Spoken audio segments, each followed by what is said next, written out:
Okay, the lighting could be better here, but see, here's a check to the cancer patient that passed away that made Yehuda Ferris the trustee of his trust, right?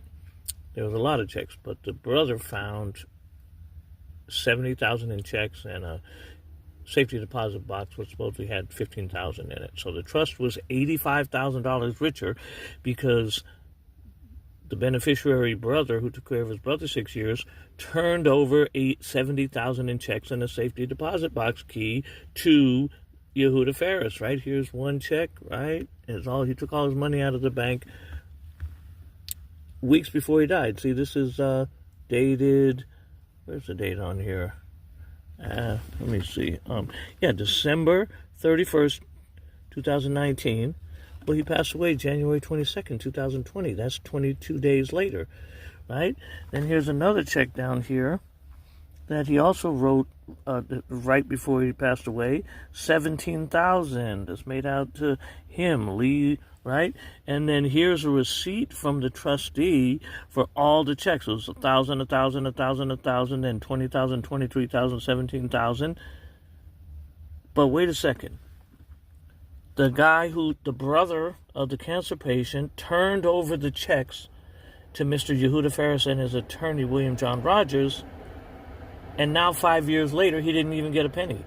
He was supposed to get $30,000 plus 10% interest a year every year. He didn't get it. Would be a lien on the man's property at 1810 Grant Street until paid in full. It's an irrevocable trust. It can't be changed after he died. Well, now it's 5.5 years later, and what does he have for his troubles? They tried to evict him in the middle of COVID. They tried to kill him. Ferris and his attorney told him if he didn't get out of the house in the middle of the COVID pandemic in May of 2022, that him and his sisters weren't going to get a dime. So he had to choose between not getting exposed to COVID and living in the street where there's nowhere to go and breaking the state and federal and local laws, or what happened? They carried out their threat. They never gave us a dime. And not only that, then the guy goes to court and tries to sue after they sold the property out of the trust and didn't have any money left to give him. And then he said, well, we don't have any money to give him because he sued us. He didn't sue until after. And then he had a trial date which he had to dismiss without prejudice for a future date because he didn't have an attorney. He couldn't get a continuance. So they framed him up and made him a vexatious litigant. Had the probate court judge, who's like 75 years old, they lied to the judge, and now he's a vexatious litigant. Now he can't even file something in small claims court.